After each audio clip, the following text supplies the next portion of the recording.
Hey, good day to you. I'm Carl Falk. This is the Falkin Around podcast. It is a Tuesday, and tonight, apparently, I guess, I think, I hope, we're going to have Tuesday Night Football. And it's not only Tuesday Night Football, it's Buffalo Bills football. So after a strange week, and the NFL, and we've obviously talked about this a lot on the podcast, has made their determination that they are trying everything they can to get this season in within their 17-week confine without adding a week 18.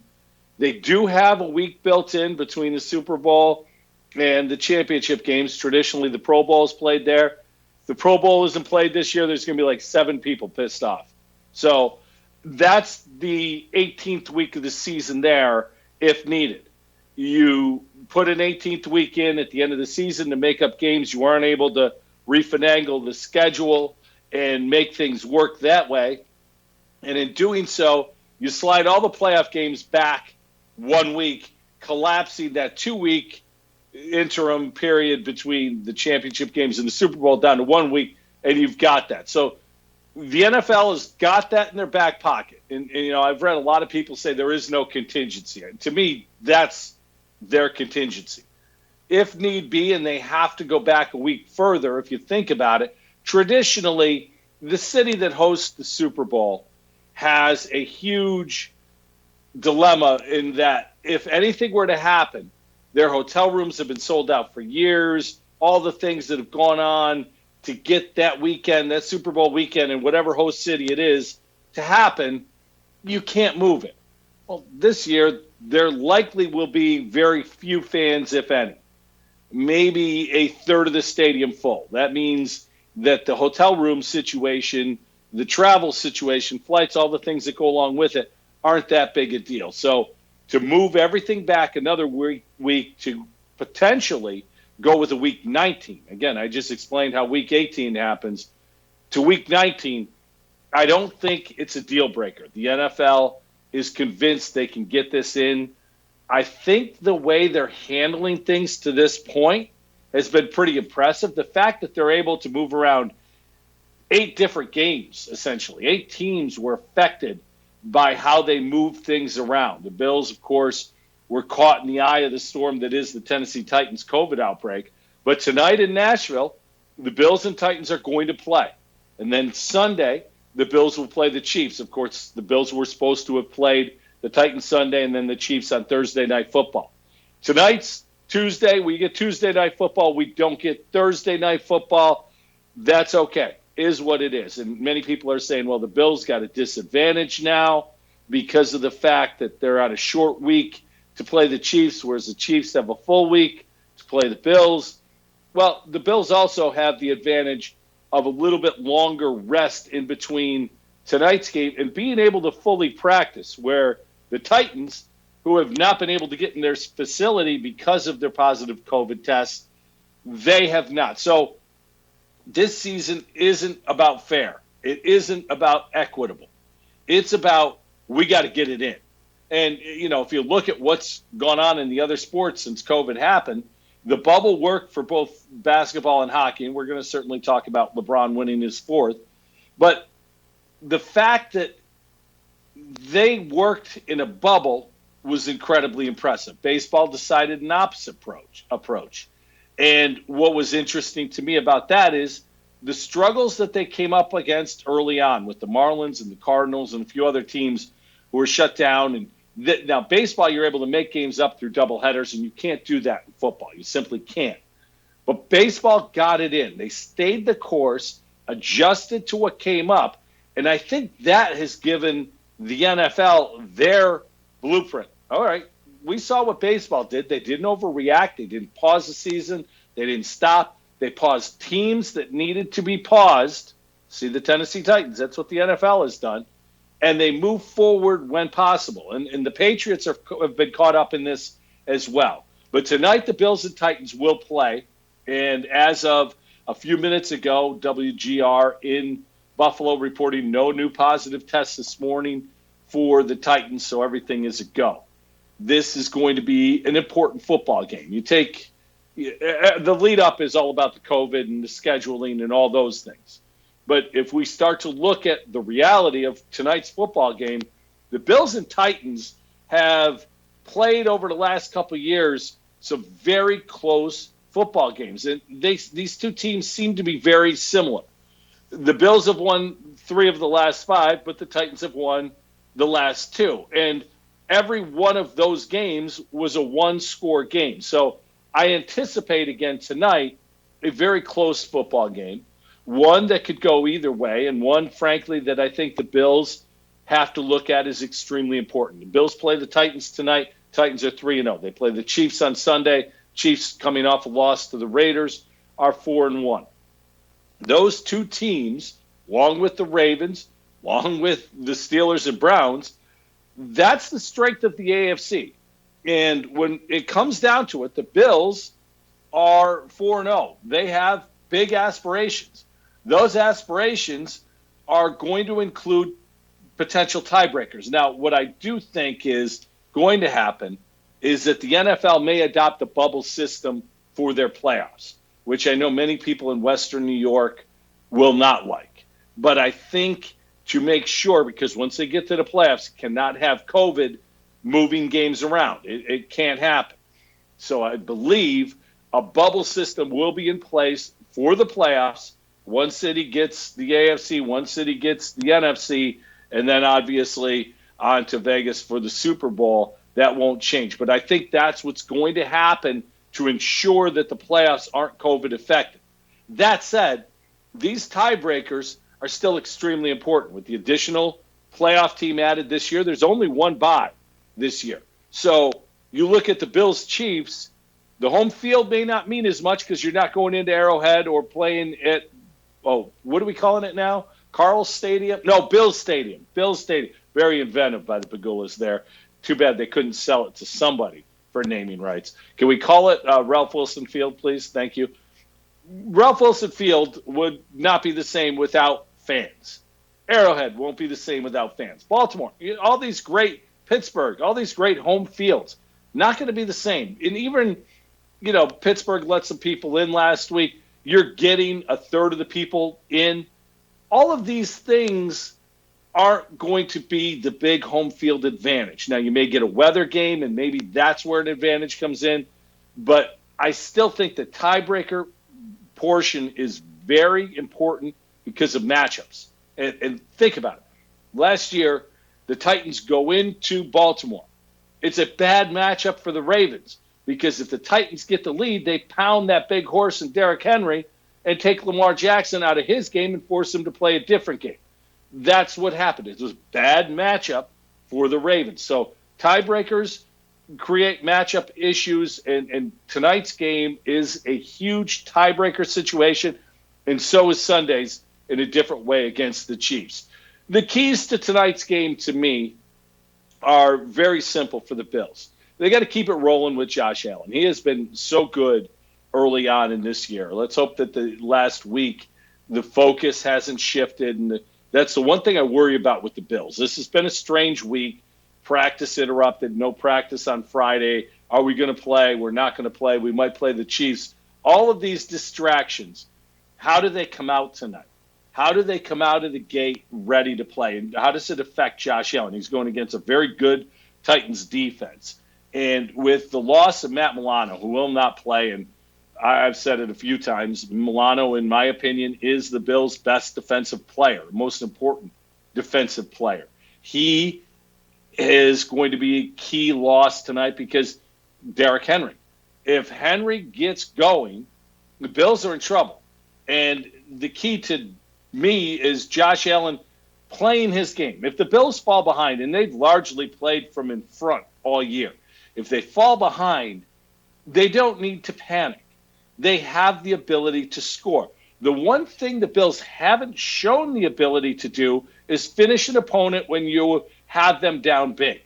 They've allowed opponents to get back in the game, and maybe they've taken the foot off the gas offensively.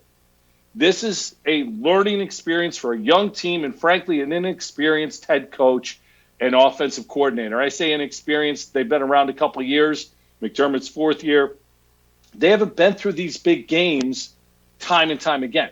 You look at a guy like Andy Reid, been there, done that 100 times. Nothing's new to a guy like that, or Belichick, or Sean Payton, the guys who have been around. These big games, when you've got an opponent down and how to finish an opponent, something Sean McDermott and Brian Daboll need to do a better job of figuring out. I think they will. I think they can. And it's just a matter of experience. And they've had some experience early on. Now use that to their advantage. Allen tonight needs to be aggressively smart. Yes, that's something I just came up with. He needs to play aggressive. He needs to take shots when they're there, force the ball at times. He's not going to get a lot of easy looks. The pass rush from the Titans is going to be a problem, in my opinion. Because of that, he needs to use his legs. No hero ball, but at the same time, if a tight window is there, make the throw and trust your mechanics, trust your coaching, and trust your arm. And I think Allen does all of those things. What he can't do is take the bad sack like he did against the Raiders. That can't happen. Those are the plays that bad Josh shows up. To me, holding onto the ball too long is a problem because it creates potential fumbles. It's a sack. I'd much rather you throw it on time to a receiver who may be covered and let your guy make a play. And the Bills have receivers now who are able to make a play for Josh Allen. So Allen needs to be aggressive. He needs to stay the course, continue on doing what he's doing. Now, I said he needs to be aggressive and take chances. Can't turn it over. And I'm not talking about one interception. If he throws one pick tonight, which will be more than he's thrown all year. I know there's one statistically on his record, but let's face it, that was a completion of the tight end that should have been called back by penalty. But for some reason, it was ruled an interception. Still don't get it, but whatever. If he throws one tonight, I won't lose my mind because, again, he needs to be aggressive.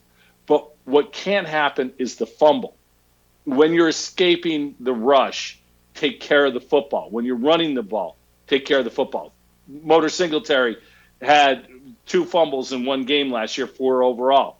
Can't have that game against a team like the Titans. The Titans offensively are going to do what they do, and that's Derrick Henry. And to me, for the Bills defensively, and this makes it very tough without Matt Milano, Terrell Dodson, A.J. Klein are both going to see a lot of time. Dodson's a good young player. I don't know what his ceiling is, but I think his effort is there. He's made some impact. Klein's a problem, and not a good problem. You know, nowadays, if you say somebody's a problem, you're giving him a compliment. I'm not giving A.J. Klein a compliment. The best thing about A.J. Klein is he went to Iowa State. He played football there. I like the Cyclones. They're good this year. Look it up. But A.J. Klein against Derrick Henry is a problem for the Bills' defense. If Henry gets rolling, then that makes Ryan Tannehill's job extremely easy. To this point this year, in the 3 games the Titans did play, Henry's been over 100 yards on average each of their games. Tannehill's completed over 70% of his passes. It's cause and effect. To me, the Bills have to sell out however you can to take away Derrick Henry. I know there's been a lot of talk about the Bills' bend but don't break defense. I don't think you can do that against Tennessee because Derrick Henry is going to break you himself. This is a game, to me, where you put the onus on Ryan Tannehill, and if he completes 75% of his passes and Corey Davis and those guys have big plays downfield, so be it. You got beat by their second best player because Derrick Henry is the best player. The coaching matchup tonight's interesting. Vrabel and McDermott, both, again, inexperienced, newer head coaches, both guys who their teams believe in. And that's as important of a thing, and we're going to talk about coaches in a few minutes, but that's as important of an aspect of coaching as any other. If you hire the right people and your players believe in those people and allow those people to coach and just do all those things and the players buy in, you're going to win football games. If you're skeptical and you don't believe in your head coach, see the Detroit Lions or the New York Jets, you're not going to win football games. It's just not going to happen. So Vrabel versus McDermott is an interesting matchup because both of these guys have built a culture. They're very different cultures, frankly. Vrabel's much more of a rah-rah, I'm going to come over there and kick your ass myself type guy. McDermott's intense and positive. They're two different personalities, but I think they have a similar approach as to how they handle their football teams. And what I need to see tonight is the fact that McDermott needs to be better in game management. And I've said it for years, whether I was on the radio or on the podcast. I am not impressed with only one aspect of Sean McDermott, and it's his game management. He's bad at clock management. He's bad at timeout usage. Expect there to be a defensive timeout tonight that, in my opinion, will give the Titans an advantage. And there will be a bad challenge if it's a tight football game. These are Sean McDermott's staples. He's got to coach better in tight games, and I expect tonight to be a tight game, and tonight's an important game. Here's the other thing. Tonight is the Bills' coming out party. And frankly, it's the Titans' coming out party too. Titans won playoff games last year, and a lot of people paid attention to what they were doing. But I think this year it's more of the, can they do it again? Ryan Tannehill got a big extension. Do we really believe in Tannehill as a quarterback of a playoff winning franchise? So for the Titans, it's a chance to show everybody, yeah, Tannehill can be that guy, and we're going to beat a good Buffalo Bills team. For the Bills, this is their first national look, if you will. I know a lot of eyeballs were on the Raiders game last week, especially due to the cancellation of the Patriots game. But this is a primetime game on a Tuesday night. There's baseball tonight. There is no more basketball. There is no more hockey. So there's going to be a lot of eyeballs on this game. It's not just going to be regional. It's going to be national. Are the Bills ready for primetime? And are the Bills ready to play against the teams that in January and February they need to beat if they want to get to where they hope to go? And that's this game tonight, Sunday against the Chiefs, and the games coming up against the teams that they will compete against for the playoffs. So this is a big one tonight. I do think this game is going to go down to the wire.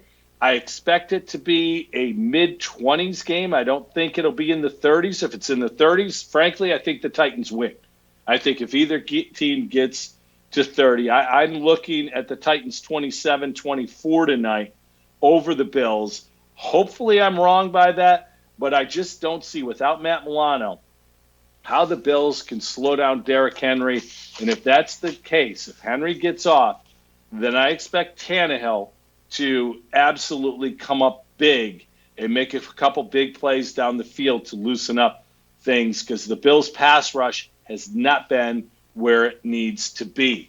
So I talked about coaches, and I talked about the fact that there's a lot of young coaches right now that are trying to find their way, and we're already 2 coaches into Black Monday. Black Monday's the first Monday after the season ends traditionally, when coaches get fired. And generally, each year between 6 and 8 coaches lose their jobs or get, if you want to be an optimist, 6 or 8 new coaches come in. Quarter of the league traditionally is turned over at the coaching point. Well, we've had our second coach dismissed and our second GM, frankly. Last week, of course, it was Bill O'Brien, who was the coach and the general manager of the Texans. He's out. This week, it is Dan Quinn and Thomas Dimitroff of the Atlanta Falcons. The Falcons had an opportunity a couple of years ago to win a Super Bowl. They had a 28-3 lead, and as we all know, to Brady and the Patriots. And the Brady-led Patriots come back and win the game in overtime. And what I remember most about that Super Bowl is not necessarily the Patriots coming back the way they did. And it was a miraculous comeback. It really was. Maybe the crowning achievement of Tom Brady's illustrious career. But what I remember about that is, at the time, these young Falcons, with their MVP candidate quarterback Matt Ryan, their great young offensive coordinator, who was soon to be the head coach in San Francisco, Kyle Shanahan, if they had run the football just one more time in the fourth quarter, late in that fourth quarter, they win that game. Kyle Shanahan calling the plays did not do that. Incomplete passes, stopped the clock, sacks happened. And because of that, Brady and the Patriots took advantage and win the Super Bowl. Shanahan, fast forward, goes to San Francisco, and a lot of people buy in to him. And a lot of people are already crowning him. As a matter of fact, this year, before this season, coming off a Super Bowl appearance, he ended up getting his 6-year extension. Kyle Shanahan's career record is 3 games under 500. A lot of times, decisions are made on coaches too soon, in my opinion, both positively and negatively. Go back to the Cleveland days, Bill Belichick. When he was there, was the last time the Browns started 4-1. And then the next year, the sale of the franchise ended up dooming the Browns and dooming the career in Cleveland of Belichick. Obviously, he goes to New England. The rest is history. But we draw judgments on coaches very quickly, like quarterbacks. Dan Quinn got a great run. He had a long run. It was time. This is a defensive guy whose defense was the worst in the NFL. Well, actually, I think they're only second worst. I think the Cowboys are the worst defense in the NFL. But over the last couple of years, he's given up close to 25 points a game on average. That's a defensive head coach. Thomas Dimitroff has been there since 2008. He has built a lot of nice pieces, especially on the offensive side of the ball, whether it's Julio Jones, bringing in Calvin Ridley. Even this year, you look at what Todd Gurley has done in that offense. He's been a very solid addition at running back. But you've got to build both sides of the football. And Dimitroff simply hasn't been able to build a defense. He hasn't been able to bring in free agents on defense. He hasn't been able to draft well defensively. So because of that, they are both out. And Atlanta's a team that, in my opinion, is going to undergo a massive facelift. Matt Ryan was Thomas Dimitroff's first draft pick. He was the first overall pick. Well, a new regime that comes in may look at Matt Ryan and say, this isn't the guy we need going forward. Matt Ryan's an old school quarterback. He's not going to beat you with his legs. He's very simply a guy who is a drop back quarterback. So in the new NFL, I'm sure modern thinkers aren't going to look at him and want him to be part of it. So maybe they start over at quarterback as a way of restructuring their salary cap. When a new regime comes in, and think about what the Bills did when Brandon Beane and Sean McDermott came in, the first thing you do is gut the salary cap because you've got a couple years to play with before the fans have expectations. So you turn the roster over, take cap hits early, get spots available to build your draft and build your free agency, and then go forward. I would expect that to be the case in Atlanta. The problem is whoever goes there to coach, you're in a division that I think is as good as any division in the NFL, not named the NFC West. The second best division in football, in my opinion, is the NFC South. So it's a very tough spot. Matt Rule, the new guy in Carolina, is doing a great job. Bruce Arians is going to get it done down in Tampa. They're going to be a tough out. And, of course, as long as Sean Payton is in New Orleans, the Saints are going to be a tough team. So we're down 2 coaches. Somehow, Adam Gase is still employed. Somehow. Don't understand that. Never probably will understand that. And the fact that he's still there is got to be more upsetting to Jets fans than anything else. And then, of course, Matt Patricia in Detroit, a guy who, in my opinion, another member of the Belichick coaching tree. These guys think they could come in with the cachet and respect given to them because of where they've come from, and it just hasn't worked. Bill O'Brien's the most successful Belichick disciple, and he's currently out of work. So it's always been a problem for people coming from New England to coach elsewhere. We'll see where it goes from here, but I think we'll be down 4 coaches before this season plays itself out. The other big story on Sunday was the injury to Dak Prescott. And, this was one that when you look at the Cowboys team this year, the defense was historically bad. The defense through 5 games has given up 180 points. Let me do the math for you. 36 points a game against. When you look at the Cowboys team, Jerry Jones has always been a star power guy. And they've got 3 first-round pick wide receivers. I shouldn't say 3 first-round because Michael Gallup was a third. But 3 very good wide receivers. They've got Ezekiel Elliott in the backfield. Before the season, the offensive line looked fantastic. And then Travis Frederick, who was arguably the best center in the league, retired. La'el Collins and Tyron Smith now, they're all pro tackles, are out for the season. So the offensive line is a mess. But through all these things and the defense being bad, Dak Prescott had put up huge, huge numbers. Sunday, he was playing well again until an innocuous play put his foot on sideways. Disgusting. I hate that. I know some people enjoy seeing broken bones. I can't stand it. I don't know why people think it's smart to tweet out a picture that half the people on Twitter are going to hate seeing. But that's what happens. You get the gratuitous, look away if you don't want to see it. Why are you showing it? Why do we need to see this? The reaction to Dak Prescott was very telling. Jason Garrett, the former Cowboys coach who happened to be on the sideline as the Giants OC on Sunday, came out to give his thoughts to Dak, at that point. To see Dak's emotion, the pain he had to be in had to be severe. His teammates couldn't even look at it. It was an emotional thing. It really was. And Dak is a guy who seems to be universally liked. And you saw that with the tweets around the league. Now, a lot of the tweets centered around the fact that Dak Prescott did not sign a big long-term contract this offseason. Instead was playing on the salary cap, the franchise tag. He was going to get, and will get, $31 million for this year. $31 million is a boatload of money.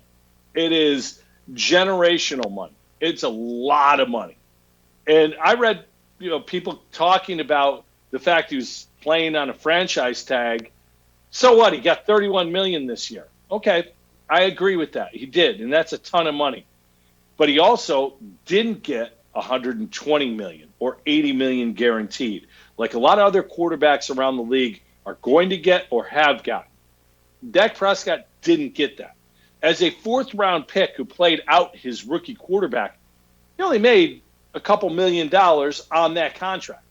The Cowboys had the benefit of their quarterback playing at a very high level for a very low salary, yet still couldn't get it done and couldn't win games. Dak Prescott, his future is very much murky at this point. I won't say in doubt because he's had surgery. Likely he'll be back and be very similar to the player he already was. The question is this. If he couldn't come to an agreement with the Cowboys pre-injury, now there's a question as to his health. Do they get a deal done? And while all these emotions and all these reactions are coming in, Jerry Jones issued a statement that said he looks forward to Dak being the quarterback of the Cowboys for a long time. And I wasn't sure about that. But I want you to listen to Dan Orlovsky of ESPN explain what he thinks is going to happen going forward to Dak Prescott.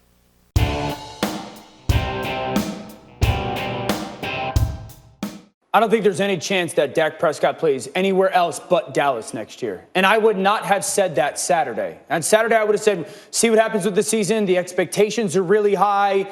He's had some struggles in the first half of games. After that moment yesterday and watching that team respond to him and their emotion, there is no chance that he is not back as their starting quarterback next year. Whether it's the franchise tag or long-term extension, that first snap is going to be taken by Dak Prescott. And I think the reality is this, for Jerry Jones, how much does leadership actually matter to you? What's the price tag for leadership and what's the price tag for culture? Because I know that place is better with Dak Prescott as their quarterback when it comes to that stuff. And I just feel this way. If they don't bring him back, that'll break that organization. It'll break them. Because I can't imagine being a player and watching what I saw on the field yesterday on that team, And then Jerry Jones going, nah, we're better off with someone else. I'm better off bringing someone else here. So I think as tragic as yesterday was, it proved a lot to me that he's the absolute bona fide franchise quarterback for them.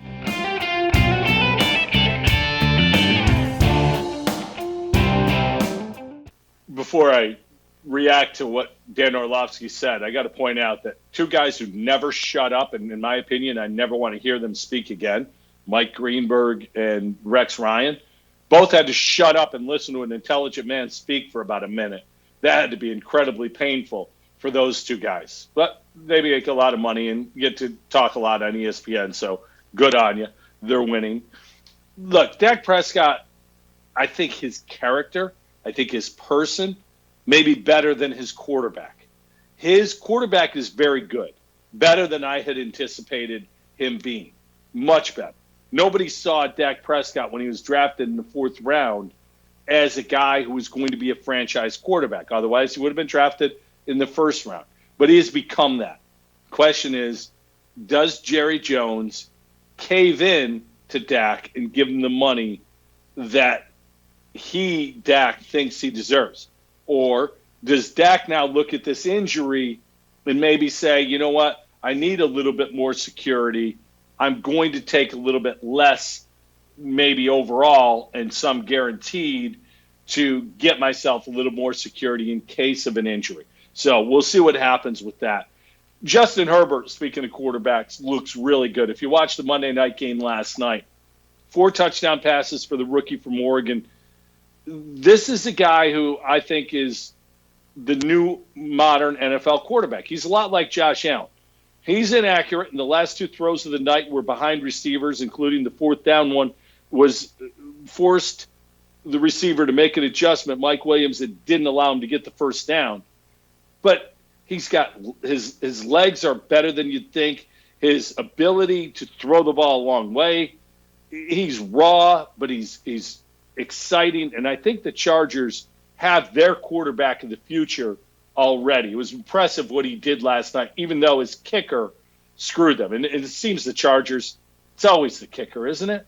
Isn't that always what happens with the Chargers? Their kicker misses extra points, misses field goals. The Chiefs losing on Sunday, and I haven't heard anyone say this, but I wonder if this is part of it. If you watched the game, and I watched the entire game, and it was a fun game to watch. Seeing the Chiefs early on, they were business as usual. A couple deep shots to Tyreek Hill, one called back from penalty, one for a touchdown. They had some things open. Kelsey was very good. Sammy Watkins scores a touchdown. When Sammy Watkins got hurt, to me, it seemed something changed in the Chiefs' offense. And I think the fact that, yes, Patrick Mahomes is so special.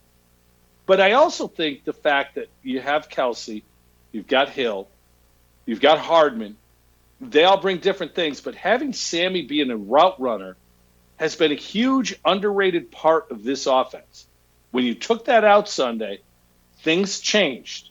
Now, I'm not saying Sammy's an all-pro receiver and finally worthy of the 4th overall pick that he was chosen with for the Bills. But this is a guy who I think does some things very well that allows Mahomes to have that 4th option. And that 4th option oftentimes is the difference because you can't cover everybody. You simply can't take everything away. So you make sure you don't get beat deep by Hardman and Hill. And over the middle, you've got to cover Tyreek Hill. Well, who's left? And without that, the Raiders were able to blitz and were able to pressure Mahomes. He wasn't the same guy in the second half. It was a very pedestrian effort. It's a big win for John Gruden. And for the Raiders, not only their defense come up big, and I don't want to make it sound like I'm not giving the Raiders credit. Henry Ruggs is a lot better than I thought he'd be. His speed is very impactful, similar to the way Tyreek Hill's speed is impactful to the Chiefs. His long touchdown, it's just they got to do that once or twice a game. And if you're Derek Carr, who's playing good football, throw it as far as you can. If you overthrow that guy, I'm going to tip my hat to you. But do that once or twice a game. keeps the defense honest, and who knows, if you hit it, you get a big play for nothing. I mentioned the Jets are 0-5, and they are a team that is going nowhere. Sam Darnold's hurt. I don't know if he'll play this week or not. Joe Flacco is in at quarterback. It doesn't matter who plays at quarterback. It doesn't matter anything about this franchise until they get rid of Adam Gase and decide on a direction. It's pointless. You're throwing stuff against the wall and hoping it sticks, but the players haven't bought in. They're 0-5. They're going to be in the conversation for the first pick overall. I watched Trevor Lawrence play Saturday against Miami. That kid is special. He is as good as any college quarterback I remember seeing. He reminds me of Andrew Luck. And Andrew Luck was the best college quarterback I've ever seen. Peyton Manning was good. Luck was better because he was more athletic. And Lawrence is more athletic than Peyton. I'm not saying he's going to be a better pro than Peyton Manning or better pro than Andrew Luck. But if you're drafting a quarterback, everything about Trevor Lawrence is what you want in a quarterback. He's that good. The Jets, if they get there, that means Sam Darnold's got to go because you don't have both of them, in my opinion.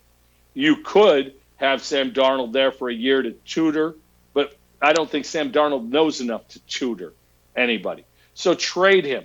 Get a second-round pick. Get another player back with that. Continue to build going forward. But the interesting thing to me about a guy like Sam Darnold is the quarterback scrap heap used to be something that wasn't very good. If you didn't have a quarterback, man, you had to trade to get one. It's often been said the NFL can only take what colleges give them. Well, the innovation of the spread offense in college football means that no longer is it a running backs game, just like the NFL. So quarterbacks everywhere, from Pee Wee football on up, are throwing the ball 30 to 40 times a game. It means quarterbacks are better by the time they get to college. They're better by the time they get to the NFL. Listen to what quarterbacks I think will be available next year. If you're looking for one and you don't have a draft pick that can take either Trevor Lawrence or Justin Fields. Jameis Winston signed that one-year deal in New Orleans. Cam Newton is on a one-year deal in New England. He's been playing great. Dwayne Haskins has already been benched and demoted to third string in Washington. He might be moved before the trade deadline. Actually, Sam Darnold may be moved before that deadline as well. You've got Josh Rosen playing a backup role in Tampa. There's still teams that thought he was the best quarterback coming out a couple years ago when that great quarterback class with Josh and Baker Mayfield, Lamar Jackson was going on. Then there's the veteran guys. And one veteran isn't really a veteran, Daniel Jones, but if the Giants go 0-5 or go 0-16 or 1-15, they may move on from Daniel Jones if they have a chance to take a new quarterback. I can't believe Dave Gettleman survives this, and Daniel Jones was Dave Gettleman's pick, so he might be out. Mitchell Trubisky is likely out in Chicago. I don't know what value he has, but if you're looking for a backup quarterback, there's worse places to go. I mentioned earlier Matt Ryan, Andy Dalton, who's going to have a chance to showcase himself now with the Cowboys for the rest of this year, and Phillip Rivers. And I got to talk about Rivers. Indy brought him in as a guy who they thought was the final piece to the puzzle. Watching Phillip Rivers last year in L.A. with the Chargers, he makes so many bad decisions. He doesn't have the arm strength he used to have, and he never had a cannon of an arm. He had a good arm, but he was able to read things and get the ball there quickly enough. Now he's lost a little off his fastball. And his other fastball, his brain, I think overreacts too. He took a bad safety on Sunday, threw a pick six. He is costing the Colts games. The Colts made a decision to go with this guy, and I actually wonder how much longer they stay with him if this continues. It's going to be a very tough year, in my opinion, for the Colts if Phillip Rivers continues to play as poorly as he has. The only way I think they can change that is quite simply by running the football more and allowing that very good young defense to win games for them. In other words, take the quarterback out of the equation. If you're going to do that, why not just go with Jacoby Brissett? That's the same type of thing. Now, they may be a team, too, with the trade deadline coming up. Who knows? One of these young quarterbacks may get dealt. And if that's the case, Phillip Rivers may not finish the season as a starting quarterback in Indianapolis, something to keep an eye on. So that's our NFL breakdown for the week. Major League Baseball, another Hall of Famer has passed away. My God, heaven is putting together one hell of a baseball team. This time it's Joe Morgan of the Reds. And he came up as a member of the Astros, was traded to the Reds. But great second baseman for the Big Red Machine, a great analyst for ESPN on Sunday Night Baseball for like 20 years. Joe Morgan was a guy everybody, when I was a kid, I grew up in the 70s, everyone imitated Joe Morgan because he used to flip his arm when he batted. And I don't know why he did that, but he did. It was a timing mechanism of sorts, but everyone mimicked it as if you were a kid. Joe Morgan passing away yesterday at 77. Brock, Seaver, Gibson, Morgan, Whitey Ford. It's just been unbelievable, the number of Hall of Famers recently that have passed away in Major League Baseball. 2020, a year that just won't stop. But hopefully January's coming, and I've never looked more forward to January than I have this year.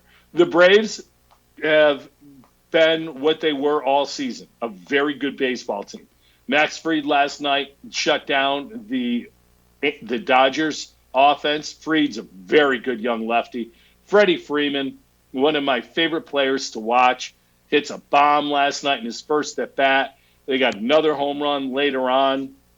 The Braves are a fun team to watch. Young, maybe before their time right now, and maybe the benefit of the 60-game season that way, but this is a team that's going to be around for a long, long time. And I think this series with the Dodgers is going to be epic. This one may be something that we talk about going all the way to Game 7. I think that these two teams are a lot more evenly matched than most anyone thought. And the Rays are now up 2-0. Said it last week when talking about the Rays-Yankees. The Rays are a team that just does everything the right way. And they're continuing to do everything the right way. Great defense. You saw it yesterday. Timely home runs. Zunino and Margot hit home runs yesterday. Charlie Morton gives them 5 shutout innings. And that bullpen, give me an inning. Come out, give me an inning. And they do it time and time again. Well, most people in this area, in the Rochester, New York area, are Yankee fans, statistically. Not everyone is, but they're the most popular team by far. And the Yankees, they once again are bounced. They lose a Game 5 to the Rays on Friday night. Garrett Cole, their $320 million pitcher, did his job. Game on short notice, did his job. And people raved about it. And I won't rave about an ace who's paid like an ace who does exactly what he's supposed to do. Now, if he'd gone out and thrown up zeros, I might rave about it. But Garrett Cole, I'm going to grade tougher than, say, a Charlie Morton, because nobody's paying Charlie Morton $320 million. Cole did what he was supposed to do, and he was a great player for the Yankees all year, just like he was paid to be. Problem is, there's not enough of that with this Yankees team. And I think the other problem is the approach. Major League Baseball has gone to the home run or bust philosophy. But if you look at the teams that are left, there's 4 teams left. They all have guys more than capable of hitting home runs. Each team has a guy who can hit 30 to 40 home runs in any given year. But they're not all big boppers. They've got guys who play the game the right way. The Astros have a bunch of guys who play the game the right way when they're not cheating. And I know that sounds funny, but it is true. They do a lot of little things well. Talked about the Rays. They do all the little things well. Even the Dodgers. You look at Bellinger, but there are so many other guys like Justin Turner who will hit behind a guy, move a guy over, all the little nuances that seem to be a lost art in baseball. And, of course, the Braves do all of that stuff exceedingly well also. The Yankees, they've got guys who hit home runs. The major league leader in home runs this year was Luke Voit, who's about the 7th best home run hitter on this Yankee roster. So how do you retool if you're the Yankees? Well, I put together somewhat of a blueprint of how to do that. First thing you do is Gary Sanchez has got to go. He's simply got to go. And JT Realmuto, who's the best catcher in baseball, is a free agent. If you're the Yankees, you go get JT Realmuto. Whatever it costs, you go get him. You put him behind the dish. Your defense is improved. He's not a home run hitter, but he's a heck of a hitter. And he can run as well. So your athleticism of your team is improved. Your defense has improved. And your offense is improved in a different way. So JT Realmuto is the first thing you do. First base is DJ LeMahieu's place. Luke Voit, wait for it. I'll get to that. LeMahieu goes to first base. He needs to be re-signed. And you have to figure out a way to re-sign him before he gets to free agency because he is their best player. So you re-sign LeMahieu, but you move him over to first base. You move Gleyber Torres back to second base. He's a much better second baseman than he is a shortstop. He is worth the patience of what he went through this year. And again, this year you kind of have to look at it differently because it's 60 games. In a traditional year, if you have a bad 60 games and a good 120 games, you've had a good year. You didn't have that opportunity this year. Gleyber Torres will be fine, but move him to second base. At shortstop, I want you to bring in Francisco Lindor, who's certainly going to be available for trade this offseason, and you lock him up to a long-term deal. Yes, you've got the young kids down in the farm to do it. Make that deal. Go get Frankie Lindor. Sign him. Your shortstop position is then set going forward.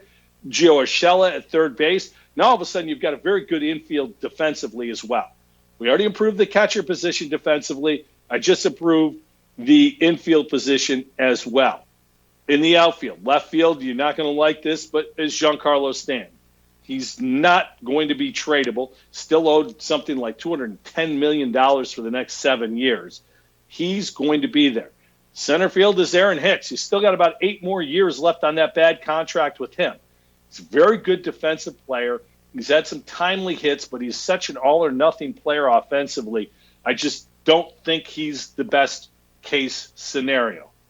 In right field where Aaron Judge plays, and here's where it gets interesting to me, you've got to trade somebody. You've got to move somebody. You can't have a lineup filled with softball players. So with a guy like, you've got essentially 3 softball players for 2 positions. You've got Luke Voit, Giancarlo Stanton, and Aaron Judge. They're all the same guy, except for one of them has more value than the others. Luke Voit is still seen as, can he do it year in, year out? I've never believed in Luke Voit. He had a great year this year, and you can argue he was the Yankees MVP. I don't think he can do it again, but at the same time, neither will another GM. Another GM is not going to give up a ton for a guy like him because they don't believe in him. The body of work hasn't been there over a period of time. So you have to keep Luke Voit, and he becomes your primary DH going forward. Well, that means you have to move either Stanton or Judge, and I already said that Stanton's untradeable. Aaron Judge is the Yankees' most popular player. He is far from their best player. He is a good baseball player. He's also 28 years old. He's not a young kid. He's not going to all of a sudden get better and be more healthy and hit 330 and play the game differently. He is what he is, and that's fine. And if you have Aaron Judge in the middle of your lineup, you've got a very good team. So now I talked about Francisco Lindor. You send Aaron Judge back to Cleveland for him, plug Clint Frazier into right field. Yes, your defense didn't get better because of Frazier over Judge. As a matter of fact, it got much worse. But I think offensively, you're staying the same. This year, Frazier had a higher OPS and about 50% more at bats than Judge. So you're talking about guys who are similar offensively, I think, extrapolated over a full season. Judge also has cachet. So you include him in the Francisco Lindor deal, along with prospects. The Tribe get a good outfielder, which is a position of need that they have, and they get a guy who they could sell tickets for because everyone loves Aaron Judge. And I know this goes against whatever Yankee fans believe, is how do we trade a superstar? Well, Aaron Judge isn't a superstar. He's a superstar in New York because he hit 51 home runs as a rookie, or 52 home runs as a rookie, and captured the imagination because when he hits it, they go a country mile. Fun to watch. He's just not a great player, and he can't stay healthy. So you get what you can get for him and improve your team elsewhere. The other thing you got to do is you look at the rotation. Cole will be back, and he'll be great. You hope Luis Severino comes back from the Tommy John. J. Happ, you keep him around. He had a pretty good year this year. He's serviceable. Jordan Montgomery is only going to get better. I like what I see from that kid. And then you go out and you sign Trevor Bauer. And he may be the antithesis of the Yankee way, but I don't really care about the Yankee way. I don't really think that's something that you're going to look at and you're going to say, well, he's a little bit outspoken. No, who cares? This is a different era. Give him the ball every fifth day and get out of his way.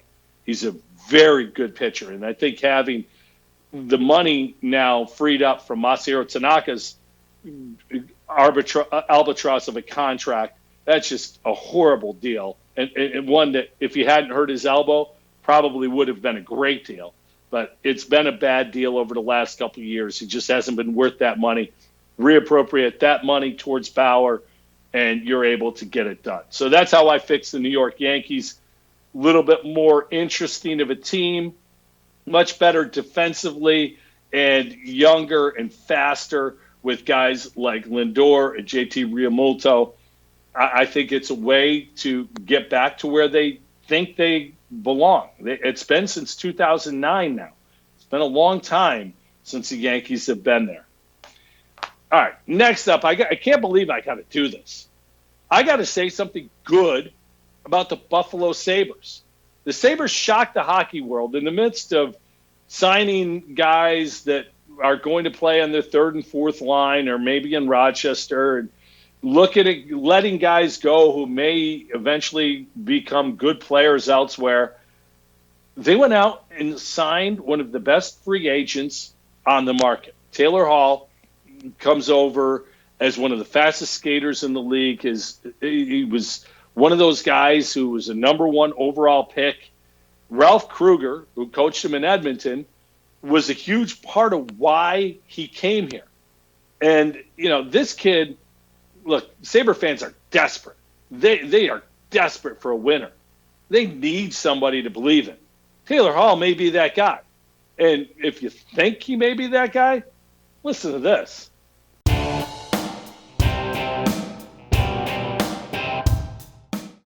Buffalo, Taylor Hall here.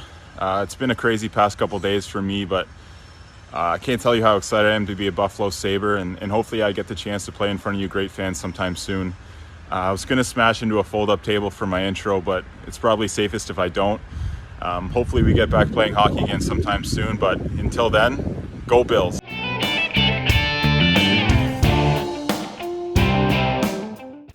Yeah, that'll play in Buffalo. That'll play very well. Now, he may end up on the top line with Eichel and Skinner. That moves Dylan Cousins back a little bit, who's the other big addition this year. Maybe take some pressure off them. Look, their top six offensively is good enough. You're now pushing a guy back to your third line, which will improve that. The problem is still, and has been, defensively, they're substandard, and in goal, they're non-existent. I don't know how they get better in goal going forward, but they need to figure that out.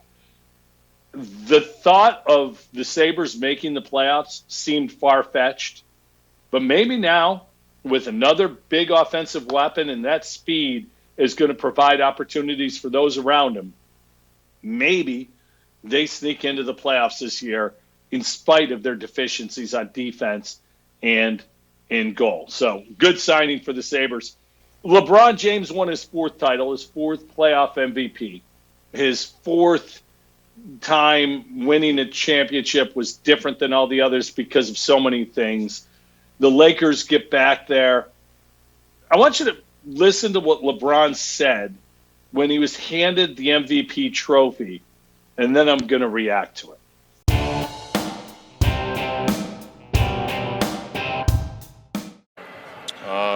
Means a lot. It means a lot to represent this franchise. Jeannie, I told Jeannie when I came here that I was going to put this franchise back in a position where it belongs. Her late great father did it for so many years, and she just, took it on after that. And for me to be a part of such a historical franchise is it's an unbelievable feeling, not only for myself, but for my teammates, for the organization, for the coaches, for the trainers, everybody that's here. We just want our respect. Rob wants his respect.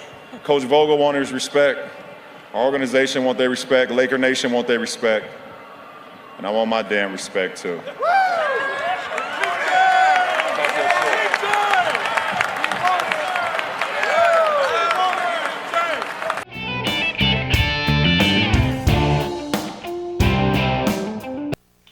I want my damn respect, too. LeBron, respect is earned, and you've certainly earned it. You don't need to ask for it. Now, I'm guessing that's a reaction to him only getting, I think, 10% of the first-place votes for the regular season MVP this year. But the unlikable part of LeBron is just that. LeBron James is, at worst, the 3rd best basketball player in the history of the game. At worst. You'll hear people, LeBron's no Jordan. Even after Game 5, LeBron made a perfect play, draws 4 guys, kicks out to Danny Green for a wide-open 3. Danny Green barely catches iron on the thing. And the next day, Twitter's yelling at LeBron, Jordan wouldn't have done that. Yet, I remember Jordan hitting Paxton and Kerr and Craig Hodges, and those guys all made the shots. And Jordan was lauded because he made the right basketball play. LeBron makes the right basketball play. The guy misses the shot, and everyone says, just shows LeBron's not a champion. LeBron isn't Michael Jordan. I've always thought the better comparison for LeBron was Magic Johnson. I thought their games were much more similar. Jordan was never the passer LeBron is, and LeBron was never going to be the shooter that Jordan became. But the fact remains, LeBron's now been in 9 finals and won 4 championships with 3 different teams. It's an incredibly impressive resume. LeBron has done it with very good players in Miami, one great player in LA, and me, you, and a couple other dudes in Cleveland. Yeah, I know Kyrie was there, and Kyrie was a big part of that game, but Kyrie, what's he done without LeBron? Ruined the Celtics' chances, got to Brooklyn where he and KD are allegedly going to help coach because you don't really have a coach anymore. Steve Nash isn't really the coach. He's just that guy, which I thought that was interesting. But yet LeBron, he doesn't get the respect because of things like that. Saying, I want my damn respect. Who doesn't respect LeBron James? 17 years in the league, one of the greatest careers simply ever in the history of the game. It's just amazing what he's done. Winning 4 titles, 4 playoff final MVPs. Literally, you rank players any way you want. And how many guys can you make an argument that you're putting ahead of LeBron James? Michael Jordan? Okay. Kareem Abdul-Jabbar, maybe? Maybe Magic Johnson? Maybe? I don't know who you put ahead of him. To me, it's Jordan and then LeBron. And if that's a lack of respect, I can't help you. You're one of the best ever to play the game. We don't need you to beg for our respect or demand our respect. You played a great series. I was so annoyed when he said that. I want my damn respect too. You don't have it? Maybe there's a reason why. And you'll never figure out that reason because you simply don't get it. It's not about basketball. Basketball's taking care of itself. It's the rest of it. Just a little tip for you, LeBron. That's it for this week. Thanks so much for listening. We'll be back next Tuesday with another Falkin Around. Have a good week, everybody. Thank you.